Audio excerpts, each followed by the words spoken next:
Words really matter because it's how we communicate. Monet Roberts is the director of the LGBTQIA Resource Center at UC Davis. Our center exists essentially to make sure that our LGBTQIA scholars and also staff and faculty feel included on campus. Roberts works with other students to help educate the public about LGBTQIA+ issues, people, and communities. That includes the proper use of pronouns and terms for self-identification. It honestly boils down to language and understanding what these definitions mean. The LGBTQIA+ language is extensive and ever-changing.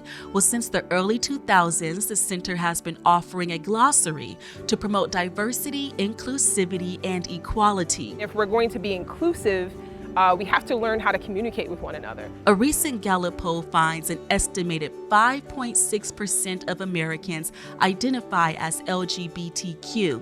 That's up from 4.5% in 2017. The last year polling on the subject was conducted by the organization. About 54% identify as bisexual, 24% as gay, 11% as lesbian or transgender, and 3% say they use another term to describe their identity.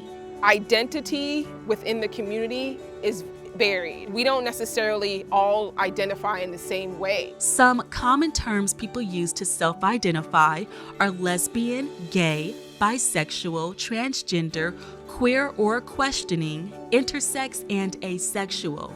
Other terms include cisgender, gender nonconforming, non-binary, or genderqueer. People attracted to any gender may choose other words to describe their sexual orientation, such as pansexual, polysexual, omnisexual, fluid, and more. Others may avoid using any label at all. To use language that groups use to talk about themselves is a way of respecting people's identities. Dr. Tristan Josephson is an associate professor in the Department of Women's and Gender Studies at Sacramento State. He's also the creator of the university's LGBTQ Studies program. LGBTQI+, right, is an umbrella term that represents a lot of distinct identities and categories of people, but it also represents historical struggle and tensions within those communities about what issues are important, who is included, who is excluded. According to the Gay and Lesbian Alliance Against Defamation, words used to talk about LGBT people or issues can have a powerful impact on conversations.